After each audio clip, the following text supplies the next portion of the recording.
Bonjour à tous, je m'appelle Claire-Marie Legendre, je travaille à l'Institut de première ligne en santé et services sociaux du CIUS de l'Estréchus. Je vais être votre animatrice pour la midi-conférence d'aujourd'hui. Midi-conférence, c'est le deuxième qui se situe dans le cadre de notre programmation conjointe avec le Centre RBC d'expertise universitaire en santé mentale. On est très fiers d'avoir pour la deuxième année consécutive une programmation en transfert de connaissances qui est commune avec eux. Et pour aujourd'hui, c'est Eliane Saint-Pierre-Mousset qui va nous parler du sentiment d'auto-efficacité chez les adolescents. Avant ça, je tiens à préciser que cette programmation, cette année, est vraiment axée sur les travaux des étudiants. Et c'est donc ce qu'on va avoir avec Eliane dans quelques minutes. Je tiens juste à préciser des petites choses d'usage. La plupart d'entre vous le savent déjà, mais ça vaut la peine de le redire. Je vois que toutes vos caméras et micros sont fermés, ce qui est excellent. Merci beaucoup. La présentation d'aujourd'hui est enregistrée. Vous avez dû le remarquer quand vous êtes connectés. La vidéo va se retrouver sur la chaîne YouTube de l'Institut. Vous allez, si vous êtes inscrits, tous recevoir dans quelques jours un courriel. Il y aura le lien vers la chaîne YouTube avec la vidéo. Il y aura la présentation en format PDF de la présentatrice parce que Eliane a accepté de partager sa présentation avec nous. Et il y aura aussi le lien vers un formulaire d'évaluation. C'est toujours très, très, très utile que vous le remplissiez. Ça nous aide à améliorer nos conférences et nos programmations dans leur ensemble. Il y aura aussi un lien vers ce formulaire d'appréciation qui sera mis dans le chat à la fin du midi-conférence. Comme ça, si vous voulez le faire tout de suite, ça prend 2 minutes et après, vous êtes débarrassé. Donc, sans plus tarder, c'est pas moi que vous êtes venu voir, c'est Eliane.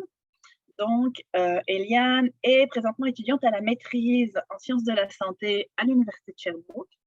Elle occupe un poste aussi d'auxiliaire de recherche et travaille sur plusieurs projets qui sont menés par le Centre RBC d'expertise universitaire en santé mentale, comme par exemple le programme Orpiste qu'on a déjà présenté lors d'un midi-conférence précédemment. Donc, Eliane, je vais te laisser la parole. Je ferme mon micro, je ferme ma caméra et c'est à toi. Super, merci Claire-Marie pour la belle présentation. Bonjour à tous et à toutes. Je ne vous vois pas, mais je pense que vous êtes plusieurs à être connectés aujourd'hui. Je me présente encore. Mon nom, c'est Eliane Saint-Pierre-Mousset. Je suis présentement, comme Claire-Marie l'a mentionné, en maîtrise dans le programme de recherche en sciences de la santé en concentration santé mentale. Je vais vous présenter aujourd'hui les résultats en lien avec notre projet de recherche qui s'intitule « Le sentiment d'auto-efficacité chez les adolescents, un facteur clé pour prévenir l'anxiété ». Donc, la présentation aujourd'hui va suivre un plan de présentation qui est plutôt standard, comme on peut voir à l'écran. Donc, vous pouvez voir les étapes qu'on va passer à travers au fil du temps, au fil de la présentation, pardonnez-moi.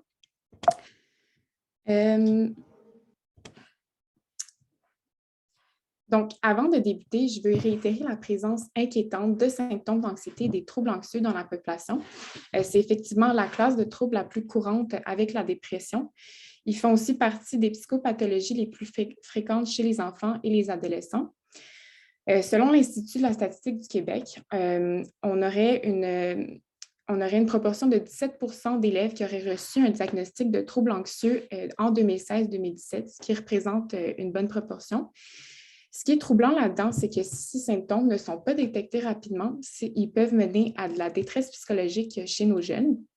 On a déjà une bonne proportion de jeunes qui présenteraient déjà un haut niveau de détresse psychologique. On parle de 40% des filles et 19% pour les garçons. On peut donc comprendre qu'outiller nos jeunes, c'est un besoin fondamental de notre société pour éviter justement que cette détresse psychologique persiste à long terme.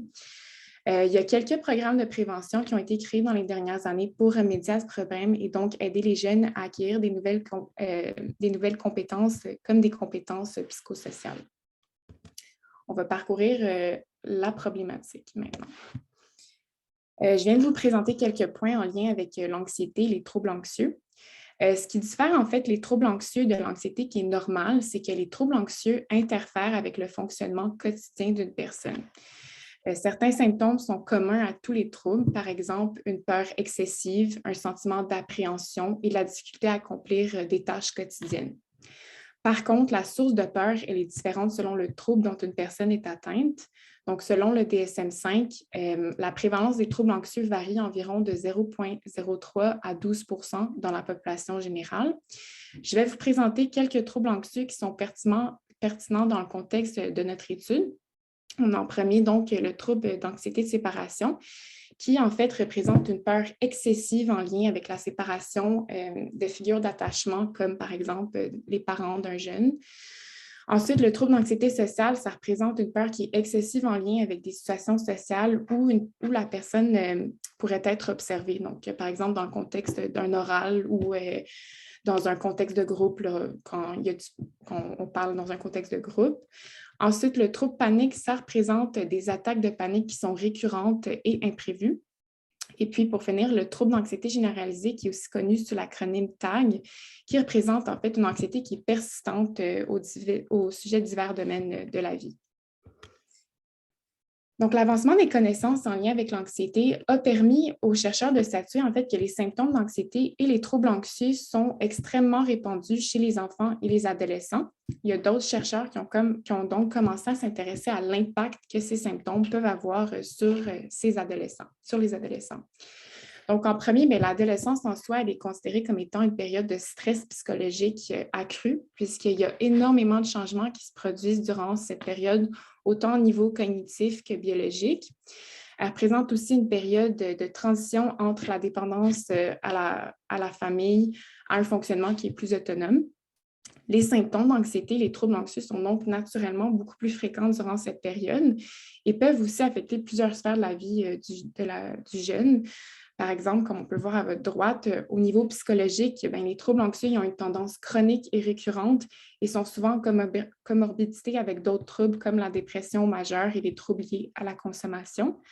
Ensuite, au niveau personnel, émotionnel, les symptômes d'anxiété peuvent affecter l'estime de soi et donc amener une difficulté pour les jeunes à réguler leurs propres émotions. D'un point de vue social, comme les jeunes ont de la difficulté à réguler leurs émotions, ça peut se transmettre à leurs relations sociales, comme leurs relations amicales, leurs relations familiales et aussi leurs relations amoureuses. Et finalement, les symptômes d'anxiété et les troubles anxieux ont également un impact économique. Donc, en effet, ils affectent non seulement les adolescents, mais aussi la population générale et sont donc reliés à des coûts substantiels dans les services de santé. Considérant les nombreux impacts que je viens de vous parler, que les symptômes d'anxiété et les troubles anxieux peuvent avoir, il est donc essentiel d'éduquer les jeunes dans le domaine de la santé mentale.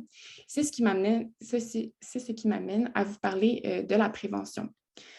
Donc, comme on se situe dans un contexte de prévention, on vise vraiment les symptômes d'anxiété et non les diagnostics de troubles anxieux. C'est ce qui distingue en fait prévention d'intervention. On veut vraiment prévenir l'apparition des troubles anxieux. On se situe donc en amont. On s'intéresse particulièrement ici à la prévention universelle qui fait partie de l'approche de prévention de Masaryk et Agherty qui a été élaborée en 1994. Cette approche, en fait, se divise en 3 niveaux de prévention. Il y a universelle, sélective et indiquée. Dans notre étude, on a utilisé, en fait, les données en lien avec la prévention universelle, donc qui cible une population entière, comme dans notre cas, c'est tous les adolescents de plusieurs écoles secondaires, mais indépendamment de l'ampleur de leurs symptômes d'anxiété. Donc, c'est vraiment une approche qui est très inclusive. Contrairement aux 2 autres approches, celle universelle, justement, elle ne requiert pas de dépistage parce qu'elle est offerte indépendamment des facteurs de risque. Pour vous donner une idée, la prévention sélective, pour sa part, elle cible des individus en particulier dont le risque de développer un certain trouble est plus grand que la moyenne. Et puis, la prévention indiquée cible également des personnes qui ont des symptômes d'anxiété, mais qui ne remplissent pas encore les critères diagnostiques du trouble. Ce qui m'amène à vous parler vous expliquer pourquoi il est pertinent de faire de la prévention chez les adolescents en particulier. Donc, en premier, l'adolescence, elle est considérée comme étant une période critique où les fondements de la santé devraient être créés. Ce sont donc ces fondements qui vont influencer le jeune tout le reste de sa vie. Ensuite, la santé et le bien-être sont des habiletés, sont à la base des habiletés chez les adolescents, comme les compétences cognitives, émotionnelles et académiques. Et finalement, les adolescents représentent la prochaine génération de citoyens et parents, ce qui veut dire que les fondements de la société les fondements de la santé et le bien-être qu'ils vont avoir développés durant leur adolescence vont également servir à leurs propres enfants. Maintenant qu'on a justifié la pertinence de la période de l'adolescence pour la prévention des symptômes d'anxiété, on va justifier le contexte qui est le milieu scolaire. C'est simple, donc le milieu scolaire représente un cadre qui est naturel et idéal pour les jeunes. Les jeunes passent déjà une grande partie de leur temps à l'école. C'est donc un environnement qui est à la base important pour leur développement. Ensuite, le contexte scolaire, ça rend la prévention plus acceptable pour les adolescents qui sont en fait généralement réticents à demander de l'aide, puisque c'est un contexte plus réel et permet l'interaction avec plusieurs personnes en même temps, contrairement à un contexte qui est clinique. Finalement, il y a plusieurs chercheurs qui ont effectué des méta-analyses sur les programmes de prévention comme celle de Werner, Sedler et Hall. Et ces chercheurs recommandent fortement de poursuivre et de continuer à élaborer des programmes de prévention en milieu scolaire. Ils recommandent donc de continuer à enseigner aux adolescents les compétences de vie nécessaires pour prôner leur bien-être mental, le développement de compétences psychosociales qui agissent en tant que facteur de protection contre l'anxiété est donc pertinent ici. Ça, c'est ce qui m'amène à vous introduire au sentiment d'auto-efficacité.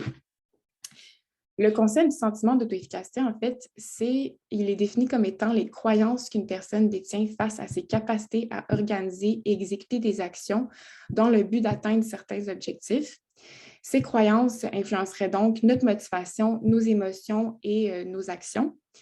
Le niveau de croyance donc qu'on accorde au sentiment d'auto-efficacité est donc extrêmement important parce qu'il va influencer, par exemple, notre comportement, notre persévérance à atteindre certains objectifs, notre résilience face à des conflits ou à des conflits, notre niveau de stress et la perception qu'on a de nous-mêmes et des autres. De ce fait, et donc, si on pousse les analyses sur l'implication du sentiment d'auto-efficacité dans un programme de prévention en contexte scolaire, on pourrait donc mieux comprendre comment il influence les symptômes d'anxiété. Pour mieux comprendre, en fait, encore une fois, c'est quoi le sentiment d'auto-efficacité, il est important aussi et comment il se développe. Je vais vous introduire au cadre théorique de Bandura. Dans le fond, Bandura mentionne dans ce cadre théorique que le sentiment d'auto-efficacité proviendrait en fait de 4 sources d'informations principales. On a la première qui est l'expérience directe, qui implique que plus un individu vit du succès dans une tâche, plus il sera mené à croire en ses propres capacités personnelles pour accomplir cette tâche. Ensuite, on a l'expérience vicariante qui représente le fait d'observer quelqu'un exécuter une tâche. Donc, si une personne est incertaine de ses propres capacités à faire une tâche, le fait d'observer une personne qui effectue cette même tâche peut renforcer les croyances en ses propres capacités à l'accomplir. Et puis, pour la persuasion, le troisième, c'est la persuasion verbale. Donc, ça signifie tout simplement le soutien et l'encouragement qu'une personne reçoit de son entourage, ce qui veut dire que le sentiment d'auto-efficacité pourrait s'améliorer si la personne elle est exposée à des encouragements provenant des personnes qui l'entourent.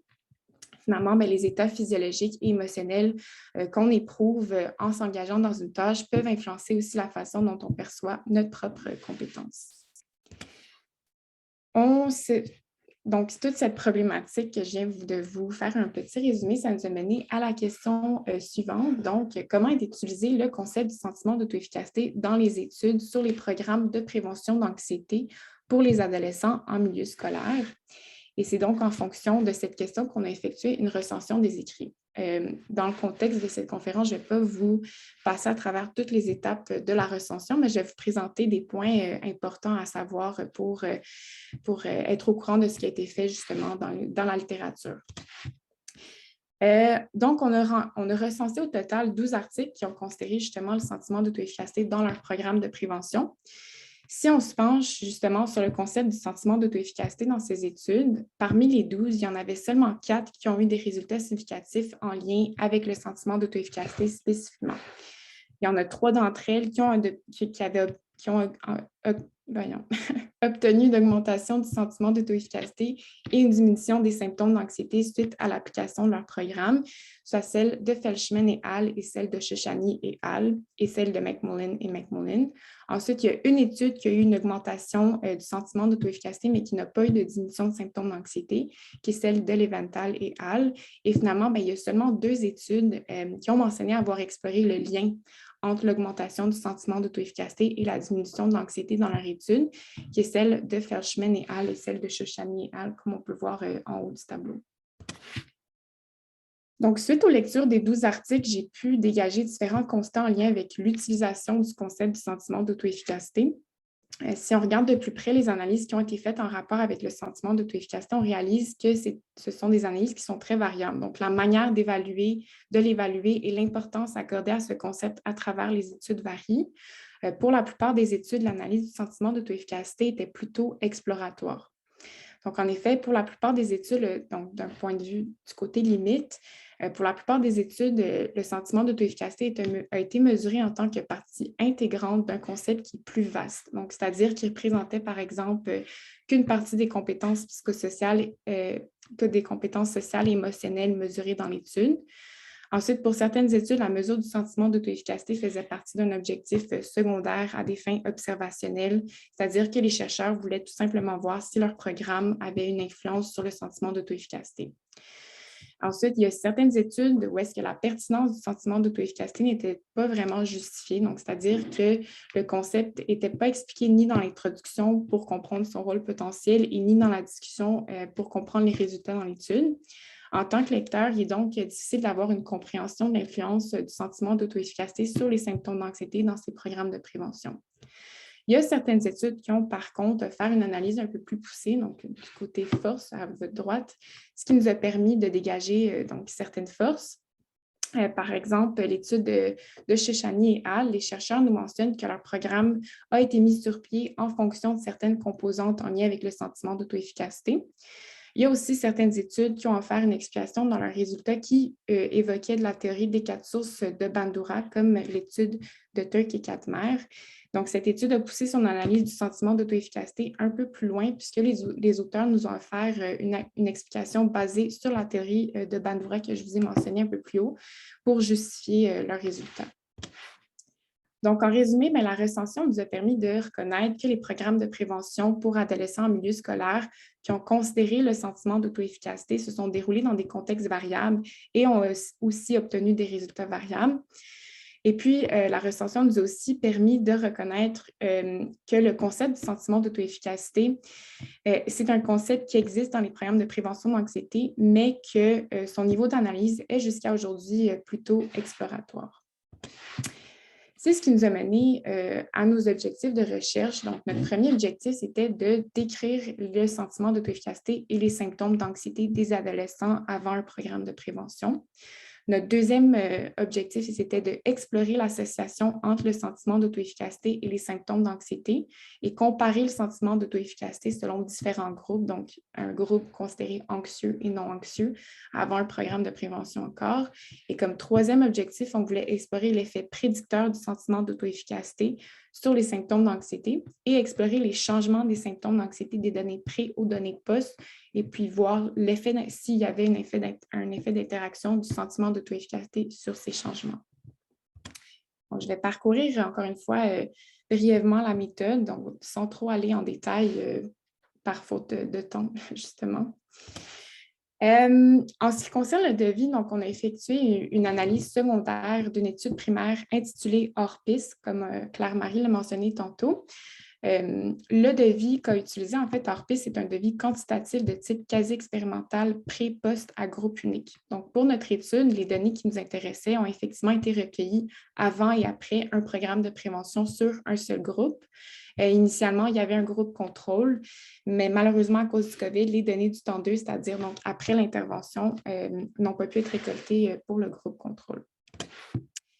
Bon, pour mieux vous situer, je vais vous présenter les grandes lignes de l'étude primaire qui est Hors-piste. Donc, le programme Hors-piste, c'est une initiative du Centre RBC d'expertise en santé mentale de l'Université de Sherbrooke. Le nom Hors-piste a été choisi parce qu'il illustre en fait une métaphore en lien avec un sentier qui est inhabituel, celui que peu de gens osent prendre, puisqu'il vient en fait avec certains risques. L'idée d'Hors-piste, c'est donc de présenter ces risques sous un angle différent, c'est-à-dire comme étant une occasion de faire des nouvelles découvertes et une opportunité de se dépasser. L'objectif général du programme, c'est donc d'atténuer les facteurs de risque en lien avec l'anxiété et renforcer les facteurs de protection par le développement de compétences psychosociales. Il comporte 2 volets, hors-piste exploration, qui est le volet prévention universelle et qui est implanté à l'ensemble des élèves, et hors-piste expédition, qui est dans le fond le volet intervention précoce. Dans notre étude, on s'est intéressé aux données du volet exploration, donc c'est-à-dire les données qui ont été récoltées suite à la prévention universelle. Le volet hors-piste exploration, pour vous mettre encore un peu dans la... pour vous situer encore un peu, a été offert en fait à tous les élèves de première et deuxième secondaire et a été animé par soit des intervenants scolaires ou des enseignants. Il était composé de 5 ateliers pour les personnes en secondaire 1, donc qui portaient sur le stress, l'anxiété, la comparaison sociale, les émotions et les pressions sociales, puis 5 autres ateliers qui portaient sur la communication, l'estime de soi, la bienveillance, les comportements prosociaux et l'esprit critique. Notre population cible, c'était donc des adolescents qui avaient participé à un programme de prévention en milieu scolaire. Comme on avait accès aux données du programme hors-piste, notre population accessible, c'était donc les adolescents qui ont participé au programme de prévention hors-piste. L'échantillon qu'on a utilisé provenait de régions et d'écoles différentes. Donc, plus précisément, il provenait de 4 régions différentes, donc le Saguenay-Lac-Saint-Jean, l'Estrie, la Montérégie et la Mauricie-Centre du Québec, pour un total de 1948 élèves qui provenaient de ces 15 écoles. La collecte de données a été faite de plusieurs manières, dont celle qui nous intéressait, c'était le protocole d'évaluation des élèves. Ce protocole était au cœur du programme hors-piste. Il comporte plusieurs questionnaires validés pour évaluer différents facteurs comme le soutien de l'environnement familial, les pensées, les sentiments, les symptômes anxieux, le sentiment d'auto-efficacité, etc. Ce protocole a permis à hors-piste, entre autres, de dégager un portrait populationnel des jeunes et leur a aussi permis de peaufiner leur programme en fonction de ce portrait. Parmi les données qui ont été collectées par hors-piste à travers les questionnaires, on en a choisi 2 pour notre étude en lien avec nos concepts principaux de recherche, donc le Screen for Child Anxiety Related Emotional Disorder, donc le SCARED-R, et le Self-Efficacy Questionnaire, donc SEQ. Comme on s'intéressait à l'analyse des symptômes d'anxiété en lien avec le sentiment d'auto-efficacité, on considérait donc que les données recueillies par ces 2 questionnaires nous permettraient d'effectuer les analyses nécessaires pour répondre à nos objectifs de recherche. Donc, si on regarde les propriétés psychométriques du premier questionnaire, donc le SCARED-R, c'est un questionnaire qui s'adresse aux jeunes de 8 à 18 ans. Il contient 51 items qui nous permettent d'évaluer si le jeune a éprouvé des symptômes associés aux troubles anxieux durant les 3 derniers mois. C'est un outil qui utilise une échelle de Likert à 3 choix. La validité et la fidélité du SCARED-R ont été évaluées dans l'étude de Martin et Gosselin. Le questionnaire peut être calculé à l'aide d'un score global. Il peut aussi être calculé selon les sous-échelles qu'il compose, tout simplement en additionnant la somme de tous les items. Les sous-échelles qu'il compose, c'était l'anxiété de panique, l'anxiété généralisée, l'anxiété de séparation et l'anxiété sociale que je vous ai résumé un peu plus haut. On peut voir à l'écran quelques exemples que j'ai tirés du questionnaire, comme le premier, par exemple, qui représente le trouble panique. Quand j'ai peur, j'ai de la difficulté à respirer. Le jeune doit ensuite indiquer en quoi ça correspond à sa réalité et ainsi de suite pour les autres types d'anxiété. En ce qui concerne le sentiment d'auto-efficacité, donc l'outil qui a été utilisé pour le mesurer, c'était le Self-Efficacy Questionnaire for Children. L'outil original comprend 24 items qui ont été divisés en 3 sous-échelles, soit le sentiment d'auto-efficacité sociale, émotionnelle et académique. hors-piste a seulement retenu les sous-échelles sociales et émotionnelles. Le questionnaire contenait donc 16 items avec une échelle de Likert, encore une fois, à 5 choix. Un score élevé aux différentes sous-échelles, ça signifiait dans le fond un haut niveau d'auto-efficacité. On peut voir encore une fois 2 exemples que j'ai tirés du questionnaire. Donc, la première question, dans quelle mesure peux-tu te faire des amis? Ça représente le sentiment d'auto-efficacité sociale. Et dans quelle mesure peux-tu contrôler tes émotions? Représente le sentiment d'auto-efficacité émotionnelle. L'élève doit par la suite donc indiquer sur l'échelle de Likert ce qui représente le mieux sa réalité. On va maintenant passer aux résultats. Donc, avant de se lancer dans les analyses un peu plus poussées, on va surveiller les caractéristiques sociodémographiques de notre échantillon. Il était composé d'adolescents avec une moyenne d'âge de 12,6 ans. Il y avait un peu plus de filles que de garçons, donc plus précisément un N de 920 filles et un N de 759 garçons. Ensuite, il y avait 68 % de l'échantillon qui était en secondaire 1 et 32 % qui étaient en secondaire 2. Pour ce qui est des types de programmes, donc on a environ la moitié qui venait d'un programme régulier et l'autre qui venait d'un programme enrichi. Et finalement, bien, la plupart des jeunes provenaient d'une famille intacte, donc soit 67% pour être plus juste. Il y a 25, il y a 25% qui est des jeunes qui provenaient d'une famille reconstituée et 8% qui provenaient d'une famille monoparentale. Donc, pour répondre au premier objectif, c'est-à-dire de décrire les symptômes d'anxiété et le sentiment d'auto-efficacité dans l'échantillon, on a fait différents petits tests à parier pour comparer les moyennes des concepts qui partageaient la même échelle. On a donc commencé par un petit test pour comparer les moyennes des deux échelles du sentiment d'auto-efficacité, donc celle sociale et émotionnelle. Comme on peut le voir dans la figure, le sentiment d'auto-efficacité sociale a une moyenne générale pas mal plus élevée que celle du sentiment d'auto-efficacité émotionnelle. Selon le P, on peut aussi dire que ces moyennes sont très significativement différentes puisque leur P est plus petit que 0,001. Et puis, si on regarde le D de Cohen qui nous permet en fait de savoir la taille de la différence entre les deux, il est à 0,62, ce qui représente une taille de différence relativement grande. On a fait la même analyse pour comparer les moyennes en lien avec les échelles de symptômes d'anxiété à votre droite. Par exemple, si on regarde la comparaison des moyennes entre l'échelle de l'anxiété généralisée, donc AG, et celle de l'anxiété de séparation, qui est AS, on peut voir que leurs moyennes sont aussi différentes. Celle de l'anxiété généralisée est plus élevée que celle de l'anxiété sociale, l'anxiété de séparation. On peut aussi voir que leurs moyennes sont fortement différentes significativement puisque leur P est plus petit que 0,001. On peut aussi conclure que leur taille de différence est grande puisque leur D de Cohen est à 0,7. Pour répondre au deuxième objectif, qui était donc d'examiner l'association entre le sentiment d'auto-efficacité et les symptômes d'anxiété, on a en premier fait une corrélation de Pearson.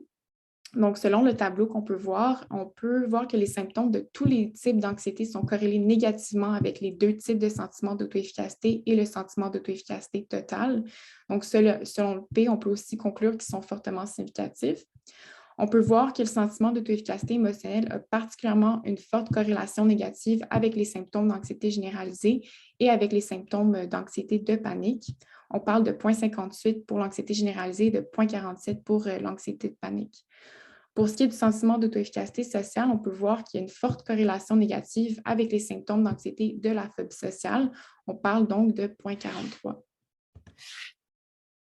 Encore pour l'objectif 2, donc, qui était d'examiner l'association entre le sentiment d'auto-efficacité et les symptômes d'anxiété, on a aussi fait une analyse de petits tests de groupes, mais cette fois-ci de groupes indépendants, donc pour comparer les groupes qui ont une anxiété considérée élevée et les groupes qui ont une anxiété faible, qu'on a délimité avec le 75e percentile pour chaque sous-échelle d'anxiété.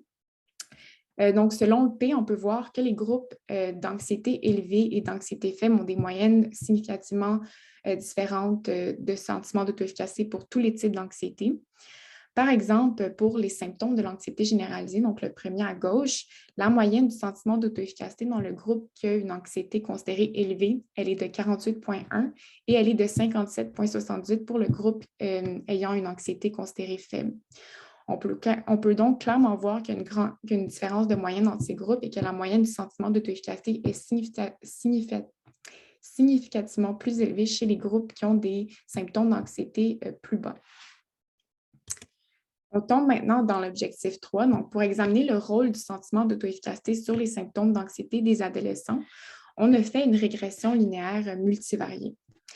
Donc, afin d'isoler l'effet du sentiment d'auto-efficacité, on a fait en premier une première régression multivariée pour contrôler toutes les variables qui pourraient influencer les symptômes d'anxiété autres que le sentiment d'auto-efficacité, comme le genre, le niveau scolaire, les types de programmes et les caractéristiques de la famille. Ensuite, dans le modèle 2, on a refait cette régression linéaire, mais en incluant le sentiment d'auto-efficacité totale. On a remarqué qu'une fois que le sentiment d'auto-efficacité totale a été inclus, le R2 a augmenté pour les symptômes de tous les troubles anxieux.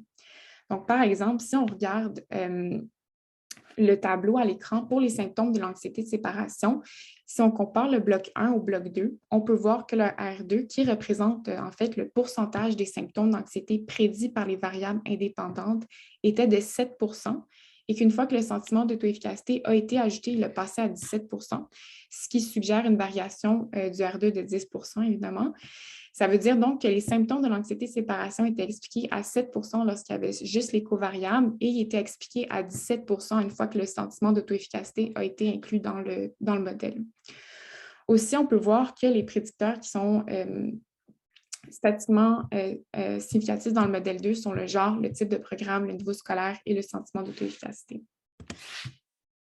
On a fait aussi, en fait, un autre type d'analyse pour évaluer si le sentiment d'auto-efficacité a eu une influence sur les changements d'anxiété suite au programme à travers le test des contrastes intrasujets qu'on a obtenu en faisant une ANOVA à mesure répétée.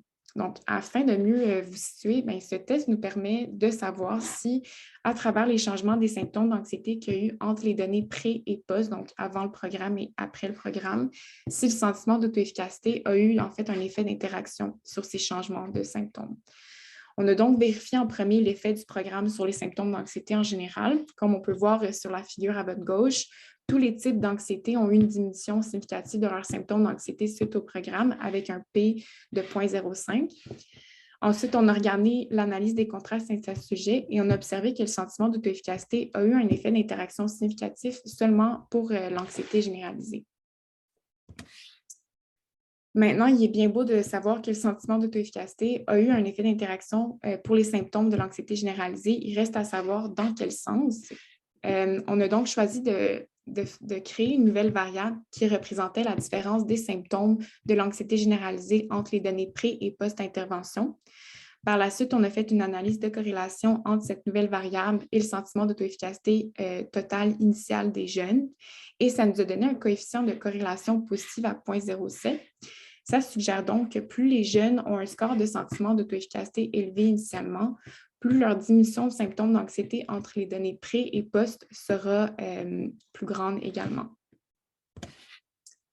Là, je viens de vous résumer le plus possible les résultats en lien de notre étude et je vais passer à la discussion où est-ce que je vais repasser à travers ça, mais en faisant des liens avec la littérature et en faisant des constats.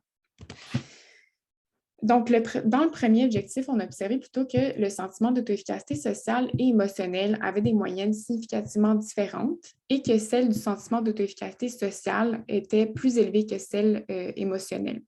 Ce constat concorde en fait avec l'étude de Matthews et Hall qui a été publiée en 2016, puisque selon leurs résultats, le sentiment d'auto-efficacité émotionnelle, c'est la compétence qui serait la moins développée chez les jeunes. On a aussi observé du côté des symptômes d'anxiété, une des échelles qui avait une moyenne d'anxiété très élevée était l'anxiété généralisée.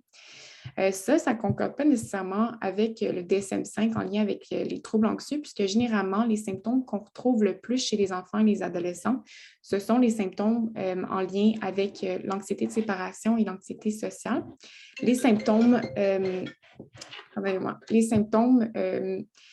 d'anxiété généralisée arrivent généralement plus tard, donc vers l'âge de 30 ans. Par contre, on pourrait expliquer ce résultat par le fait que même si ces symptômes ne sont pas cliniques, donc ils ne représentent pas un trouble, ça ne veut pas nécessairement dire que les jeunes n'en vivent pas, ne vivent pas de symptômes en lien avec l'anxiété généralisée. Ça veut simplement dire que ça n'interfère pas avec leur fonctionnement quotidien à ce moment-là, donc ce n'est pas un trouble. On a aussi observé plus haut que les symptômes d'anxiété des 4 types d'anxiété étaient fortement corrélés négativement avec le sentiment d'auto-efficacité sociale, émotionnelle et totale. Ça suggère donc que lorsque le sentiment d'auto-efficacité augmente, les symptômes d'anxiété diminuent et inversement. Ça concorde avec la littérature puisque, selon Bandura, les symptômes d'anxiété diminuent lorsqu'on développe l'expérience directe qui représente une des 4 sources du sentiment d'auto-efficacité de sa théorie que je vous ai présentée un peu plus haut. On a aussi observé que le sentiment d'auto-efficacité émotionnelle était fortement corrélé avec les symptômes d'anxiété généralisée et de l'anxiété de panique. Ça concorde aussi avec une étude de Muris et Hall qui a été publiée en 2002, puisque selon lui, le sentiment d'auto-efficacité sociale est plus lié à la phobie sociale, tandis que le sentiment d'auto-efficacité émotionnelle est plus associé à l'anxiété généralisée et à l'anxiété de panique. Toujours en lien avec l'objectif 2, donc on a aussi observé que les groupes qui étaient considérés comme ayant une anxiété élevée et les groupes ayant une anxiété faible ont des moyennes de sentiments d'auto-efficacité différentes significatives. On a remarqué qu'il y avait peu d'études qui ont spécifiquement comparé les moyennes du sentiment d'auto-efficacité dans des groupes considérés anxieux et non anxieux.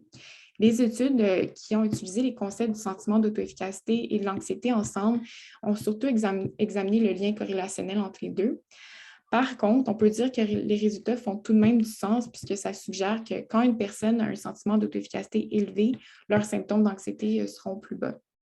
Ça concorde avec une étude, en fait, de notre recension, celle de Shoshani et al., puisque dans les résultats, ils ont remarqué que les élèves qui avaient un plus grand sentiment d'auto-efficacité avaient moins de symptômes d'anxiété. Si on passe aux liens et constats qu'on peut faire maintenant avec l'objectif 3, donc selon les résultats qu'on a vus, on a vu qu'une fois que le sentiment d'auto-efficacité était inclus dans le modèle de régression, le pourcentage des symptômes prédits, donc le R2, avait beaucoup augmenté. Ça suggère que le sentiment d'auto-efficacité semble être un bon prédicteur des symptômes anxieux pour les jeunes. Ce constat concorde entre autres avec la littérature puisqu'il a été statué dans l'étude de Muris qu'un faible sentiment d'auto-efficacité devrait être considéré comme étant un indicateur qui augmente la probabilité d'une personne de développer des troubles anxieux. Selon cette étude, le sentiment d'auto-efficacité pourrait possiblement être considéré comme étant un facteur cognitif qui joue un rôle de médiation dans le développement d'un trouble anxieux. Par contre, il faut être prudent avec ce genre de constat puisque malgré le fait qu'on observe un effet prédicteur, ce n'est pas encore clair si c'est par exemple un faible sentiment d'auto-efficacité qui entraîne des symptômes d'anxiété élevés ou si c'est l'inverse. Et ça serait très pertinent d'évaluer dans des études futures d'ailleurs. Encore en lien avec l'objectif 3, on a vu que le sentiment d'auto-efficacité a eu un effet d'interaction significatif dans les changements des symptômes anxieux des données pré aux données post pour l'anxiété généralisée. Jusqu'à ce jour, il y a peu d'études qui ont examiné l'effet d'interaction du sentiment d'auto-efficacité sur les symptômes d'anxiété suite à un programme de prévention. Par contre, on pourrait expliquer l'absence d'interaction du sentiment d'auto-efficacité pour les autres types d'anxiété par le fait que les changements d'anxiété des données pré aux données post étaient petites, c'est-à-dire que le niveau de symptômes d'anxiété pour les autres troubles était peut-être plus bas, ce qui veut dire que suite à l'application du programme, il y a nécessairement une petite taille d'effet et les chances que le sentiment d'auto-efficacité a eu une interaction sur ces changements sont donc basses aussi. Comme toute étude, donc on a des forces et des limites et c'est important de les aborder. Une de nos forces principales, c'est qu'elle provenait d'un très grand échantillon et que notre échantillon provenait de contextes variés, c'est-à-dire de régions et d'écoles différentes, ce qui représentait une diversité de contextes et qui nous donnait aussi un échantillon qui était plus représentatif. Aussi, à ce jour, il y a peu d'études qui ont observé l'effet prédicteur du sentiment d'auto-efficacité sur les symptômes d'anxiété en contexte de prévention. Et finalement, comme nos données proviennent de la prévention universelle, on a de bonnes chances d'avoir une bonne validité externe. Pour ce qui est des limites, comme on a effectué une analyse secondaire de données qui ont déjà été récoltées, on avait donc peu de contrôle sur ces données. Aussi, il y a plusieurs questionnaires corpus utilisés qui ont été abrégés, ce qui fait en sorte que, par exemple, on n'a pas pu être en mesure d'utiliser les codes points validés de ces questionnaires. On n'avait aussi pas de groupe contrôle. Et finalement, les données de notre étude sont auto-rapportées, ce qui pourrait représenter un biais de réponse possible. Donc, il y a certains jeunes, par exemple, qui auraient pu avoir éprouvé des difficultés au niveau de la compréhension des questions ou auraient pu éprouver un sentiment exagéré de leur progrès en lien avec les données post-test, par exemple. Donc, il y a plusieurs retombées qui peuvent émerger de notre étude. Donc, en premier lieu, pour la communauté scientifique, notre étude pourrait fournir un apport de données supplémentaires en matière de prévention pour la santé mentale chez les adolescents. Elle représente aussi une introduction à des études futures qui sont plus centralisées. Donc, par exemple, éventuellement, il pourrait y avoir des programmes, une partie du programme de prévention où on travaillerait vraiment les 4 sources du sentiment d'auto-efficacité de Bandura. Ensuite, pour les cliniciens, les données en lien avec le sentiment d'auto-efficacité pourraient prouver aussi la pertinence de cette compétence et pourraient être priorisées dans la pratique avec les adolescents. Donc, les professionnels de la santé auraient une meilleure compréhension de son influence chez les adolescents.